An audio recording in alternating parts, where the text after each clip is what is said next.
Whoa! I just caught 3 really big ones. That's awesome, man. What's up, you guys? It's Levi here. I got my fishing hat on, and you guys just witnessed I caught 3 really huge fishing emails to talk about in the month of December of 2019. So that's what I'll be talking about today. I'll be showing you guys what the fishing emails look like. I'll be talking about what could happen if you fall for the phishing email, and then most importantly, I'm going to show you guys what you can learn and what you guys can watch for in those phishing emails so that you guys don't fall for those phishing emails. Each and every single month, I come out with a new phishing email video where I talk about the top 3 phishing emails from those months. And I do this each and every single month so that you guys can learn from those phishing email videos and almost get like a vaccination from those phishing email videos. Each and every one of those videos that you guys watch, you'll build up this immunity inside of your head like a vaccine would against a virus. And eventually you guys won't fall for those phishing emails because you'll have seen information on how to protect yourselves from those. And so that's my goal with these videos. I hope you guys enjoy them a lot. One shout out before I move on. I got my Rose Bowl shirt on for the month of January of this year. Back in 2013, I went to the Rose Bowl, and I just wanted to pay a tribute to the Rose Bowl since it is January and it's still bowl season right now as of the recording of this video. If you guys have ever been to a bowl game or if you've been to the Rose Bowl, comment down below. I'd love to hear about your experience. Anyway, let's go ahead and get started. Alright, so the first phishing email that I've reeled in to talk about today is the Christmas party scam. It's similar to the Halloween party scam that I talked about back in my October phishing video. I'll go ahead and post a card up above for you guys to check out if you want to take a look at that. Basically, just like Halloween, you don't want to feel left out, so the title is enticing and you want to check it, you want to check that email out, right? Because you don't want to be left out of a Christmas party, right? Alright, so here's what the email looks like. The title on this specific email is Christmas Party Next Week. This title can change depending on the email. There's different variations of it. Alright, so basically it says, hello. Hashtag Happy Holidays. WTF. Come on, guys. This isn't Twitter. I'm going to say that's a # Happy Holidays because this isn't Twitter and that shouldn't be a hashtag. I mean, seriously, who puts hashtag Happy Holidays in their email? If you do, post a comment down below. I'm publicly shaming you. I know. Just deal with it. You'll get over it, right? Don't do that. Put it on Twitter. Anyway, continuing on. I have attached the menu for the Christmas party next week. If you'd like to bring something, look at the list and let me know. I love this comment right here. Don't forget to get your donations in for the money tree. Oh, so hilarious. A scammer sends you an email and they want you to put your donations in for the money tree, aka them when you fall for the scam, right? They're the money tree. Great stuff. Also, wear your tackiest, ugliest Christmas sweater to the party. So, any of you guys out there that got Iowa Hawkeye shirts or you got Green Bay Packers sweatshirts, make sure you wear those to this party and you'll definitely win that ugly sweater contest. While you're at it, go ahead and fall for the scam so that you can contribute to the money tree as well. Just kidding. I wouldn't want you guys to get hurt that bad. Alright, so you guys decide that, hey, this email looks pretty enticing. I don't want to miss out and I want to check out what I should bring to this Christmas party or what needs to be brought to it. So what do? You go ahead and you click on the attachment. Boom, you get this Word document. This document was created in OpenOffice. To open this document, click the Enable Editing button from the yellow bar above. Once you have enabled editing, please click the Enable Content from the yellow bar above. So what do? You don't want to miss out on this Christmas party and you don't want to ruin it. You click that Enable Editing button, you click that Enable Content button, and boom! You've just been hit with malware. that malware can do whatever the F it wants to do to your computer. It can put ransomware on there. It can steal the data off of the computer. It can spy on you. All these terrible things. Congratulations, you've been invited to the Christmas party and you've been hacked. While you're at it, go ahead and put your money in that Christmas tree and pay that ransom so that the attacker can be happy that you fulfilled their money tree. No, actually don't do that. How about you just don't fall for this email in the first place? So how can you protect yourselves and not fall for this email so that you don't have to contribute to that hacker's money tree? Well, the first thing in this email, look at the from address. It's blurted out in this email, but if the from address is from somebody that you don't recognize, it's probably a scam. That should be the #1 sign. Just a warning on this one, even if it's coming from somebody that you do know, it could be spoofed, so you want to look at some of the other things that we'll be talking about. Number 2 thing, do you actually get emails like this from the person that's sending it every year? If not, you might want to contact them through another method and say, hey, did you actually send this invite out? I don't usually get these from you.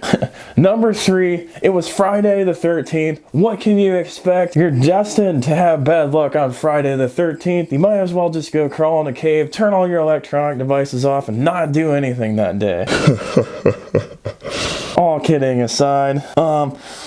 Number 4, the grammar errors inside of here, especially at the top of the email here in the subject line, Christmas party next week. Why is there a period at the end of Christmas party next week? Get rid of that period. That's a red flag. That's a period flag. And then also, next week should be capitalized. Other than that, the grammar is pretty good besides the pound symbol, happy holidays, right? All right, so those are kind of the key things to look for in this specific email. So you didn't detect those signs, so you click on the attachment. You see this enable, it wants you to click on the enable editing button here. Anytime that you get an email where you open up an attachment and it goes to a Word document or an Excel document and you have the enable editing and enable content buttons, 99% of the time you should not click that button. Don't do it.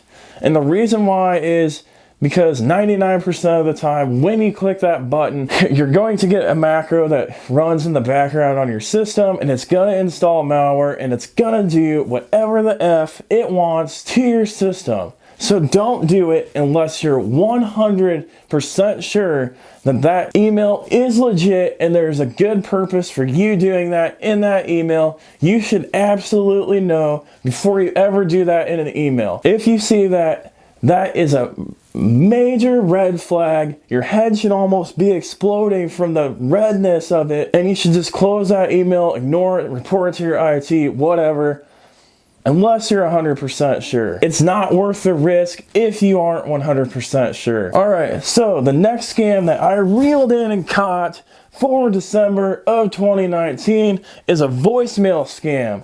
We had talked about this in my video in October of 2019, but this video is special because I actually ran into this with a customer and I wanted to share that experience with you so that you guys can learn from that. All right, so the base premise of this email, if you remember from October of 2019, if you watched it, is basically an email is sent to a user pretending like you have a missed voicemail, and you have to take action by clicking the attachment on the email so that you can view your voicemail. All right, so the user clicked the attachment and they weren't able to get to that page, and so they sent this nice message here. Dear Levi, I just received the email below, but when I tried to open the file to listen to the messages, I received a fixed connection problem error message. The light is not on my phone, so I don't think I have any messages. Is this a phishing scam? I don't understand what Illusion Dance School is. So that's kind of a customer perspective of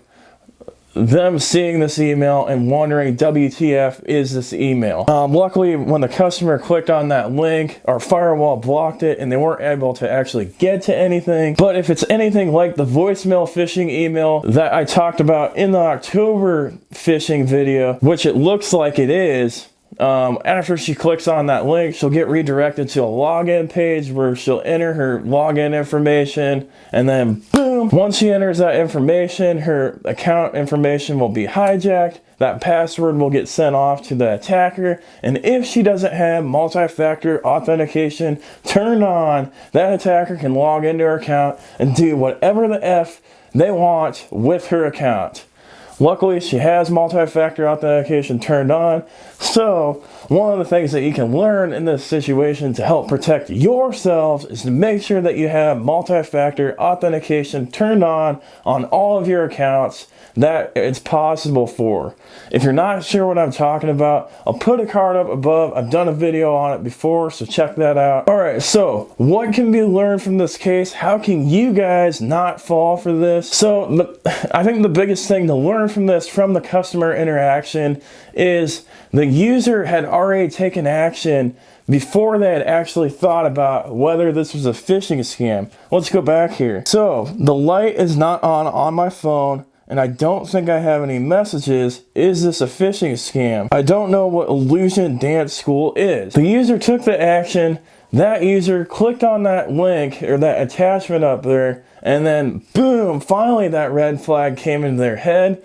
But you guys should learn from that situation, and you should assess the email before you even click on that attachment or click on a link inside of an email. Assess the email before you ever take any action for an email. So the user noticed that the light wasn't on her phone. That should have been a red flag. The user should have noticed that. The user also should have noticed that the format of that email looks nothing like the format that is of the voicemails that they're usually getting sent. And then up in the attachment, a .html file is not something you would normally get in our voicemail system. You would either get a .wav or a .mp3 file for a sound file. So that's something for you guys to look for. If you're in this situation, make sure that the email actually matches your voicemail emails that you normally get. Make sure if your light is normally on your phone when you get a voicemail to make sure that it's turned on, and then check that file type inside of your email attachment. If it doesn't match what you normally get, then it's probably a fake. And all of these signs would point to this email being a fake. I think the main thing to learn here is to make sure that you guys are processing in your head before you guys take any action on an email. Alright, and finally, the last email that I've reeled in for December of 2019 is a pay statement notification scam. We all love getting these emails. There's nothing better than getting paid for your hard work, right?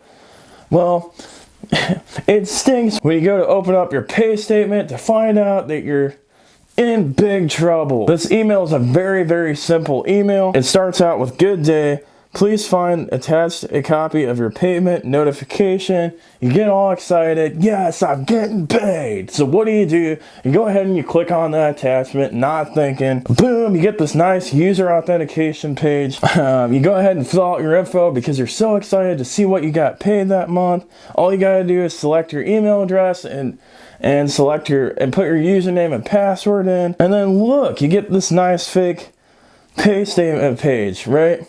That's not suspicious at all. Hopefully that fake pay statement page comes with $1 billion pay to you, right? To make you feel better. Alright, so what actually happens once you enter your password, your username and password, and you put your email address and submit that attacker then has that username and password and is able to log in to that account and do whatever the F they want with that account unless you have multi-factor authentication turned on. So make sure you have that turned on for all of your accounts. That's one thing that you guys can do to help yourselves out in this situation. Alright, so what can you guys do to help protect yourselves so you guys don't fall for this? Well, the first thing that you guys should do is smash that like button, hit the subscribe button to get this content promoted up in the YouTube algorithm so that people can watch videos like this and not fall for it themselves. So what you guys can do in this situation is, like we talked about before, look at the email sender, do they actually match the HR department for your organization, or is it some random department that's sending the email? Other than that, this email is pretty simple. The only way that you would be able to detect is if it looks different than your normal pay statements. If it looks different from those, then that's a red flag. Hey, this might not be legit. Contact your HR department, contact your IT department, and double check on that. Otherwise, you could check for grammar and spelling errors and things like that. This one's pretty simple. It's pretty hard to make a lot of mistakes in this. Checking that attachment too. If you normally get your pay statements in a .pdf file and you're getting a .html file, you should be questioning why, and that should bring up a red flag inside of your head. You might want to contact your HR department and your IT department for that too. Just noticing any little changes that are different from normal. All right, so you fall for this because why not? I mean, you want to know what you're getting paid, right?